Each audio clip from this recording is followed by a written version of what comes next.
for it in the second half. Seemed like zone offense was kind of stalling out. They were switching defenses, I know, but just your initial assessment of things tonight.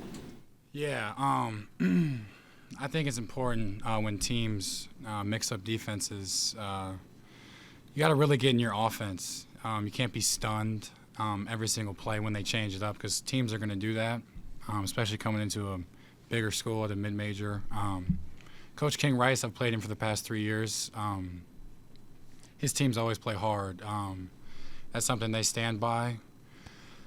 They got a new addition with his son who had a good game tonight, and it's just one of those things where we have to do a better job executing on offense. Obviously, rebounding is major.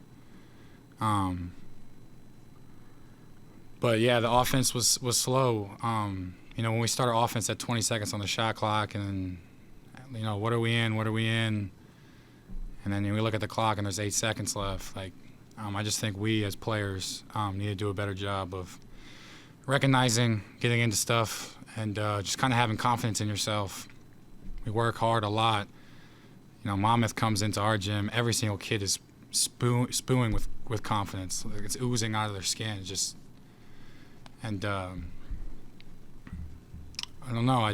Confidence is really, really big when it comes to basketball players. And we say play with swag. We need to play with high-level confidence too.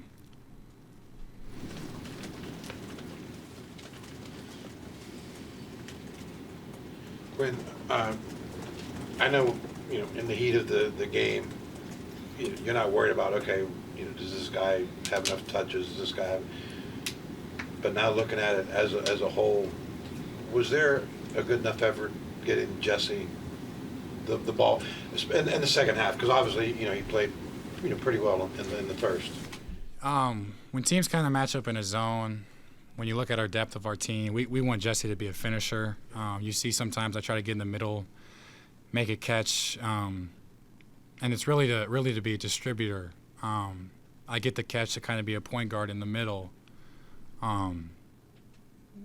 Teams are going to do a great job of the scout. The scout is how can we stop Jesse Edwards, and we have to understand that. Some double early, some double late.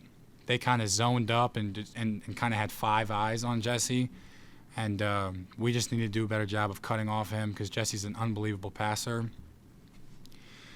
But you're right. We got to get Jesse the ball. Jesse's the man on this team. He's big ticket, so he's got to touch the ball. If we don't have an open layup or a wide open three that a play can't even draw up for it to be that open, it needs to touch Jesse Edwards' hands.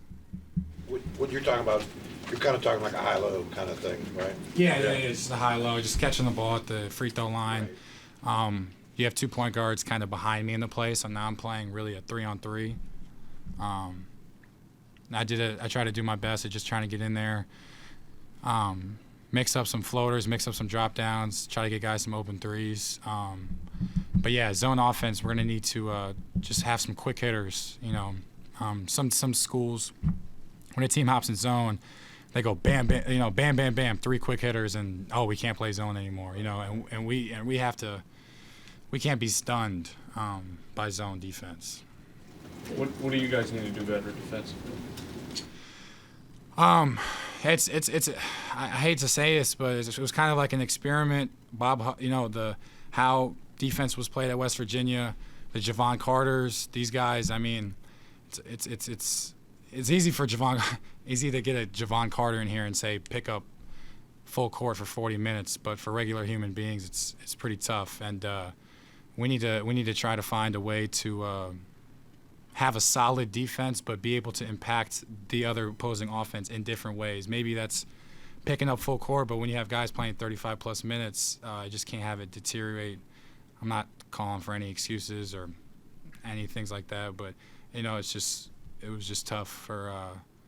We got to lock in. We can't have guys come into our building and have career nights. I mean, these guys are going to be excited to play in the big Coliseum in front of fans. I played at a mid-major for 2 years. I couldn't wait for these games.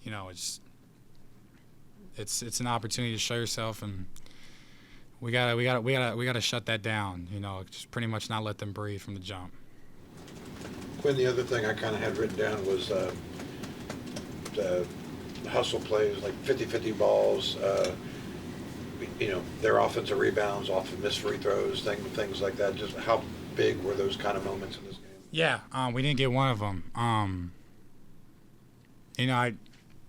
I've kind of looked at it as playing up to your ability, and there's just some stuff, you miss shots in basketball, but there's some stuff that's inexcusable. Like, we have to be the first ones to the court and on the floor, and if we aren't, the media should kill us for it. We deserve that. Like, there should be no, like, this is a high level. Like, forget what the situation we are here to play at a high level. We did not show that tonight, but 50-50 balls, I mean, West Virginia, in a West Virginia jersey, I mean, growing up as a kid, I'm like, West Virginia doesn't lose, haven't lost one 50-50 ball. And we got to have some of that toughness, got to have some of that fight, and playing with emotion, just playing as a team, and understand this is just so much bigger than everyone individually. Quinn, relative to what you saw when you're watching them on film and knowing your guys' situation, do you see them do anything to capitalize on having 8 guys and only playing a few and probably being a little bit heavy leg fatigue? I mean, it's not a fatigue problem, I would say, or anything like that. But we have to understand that kids that average 11 might come to play us here and try to score 50 points just because it's just like the mid-major teams playing in March Madness. These are exciting. Like, people get superpowers, and hell of a game by them. Those guys played hard. They hit big-time shots. I mean, Kobe Johnson's a great defender, and there's a couple times where it's just like, oh, we love that shot from the other team, and some of the stuff goes in, but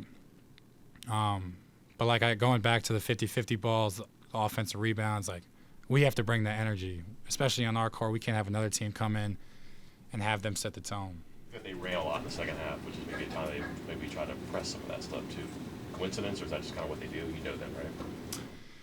Yeah, I mean, it's just that's a smart coach. I mean, he had a great playing career himself. He was going to mix it up. He was going to press some. Obviously, if I'm playing it, not to give any hints to any future coaches, but if I'm playing a team with 8 guys, I'm probably going to press.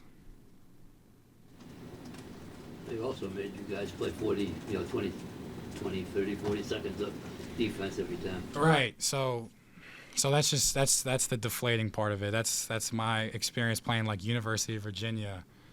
Some of these quick shots we have, it's tough to finally get a stop and go down. Think we have something, maybe miss a shot, and then you got to go play 30 seconds of defense again, which is incredibly tough to do for anybody. So just locking in on defense, we didn't play up to our ability, and that's not making or missing shots. That's having energy and like having the swag and just saying like no one's coming into this Coliseum and like scoring on. You know what I mean? But we're gonna get killed for this. And there's probably some truth behind it, but we are here to win games. This little hiccup we have, we're gonna take it and learn from it.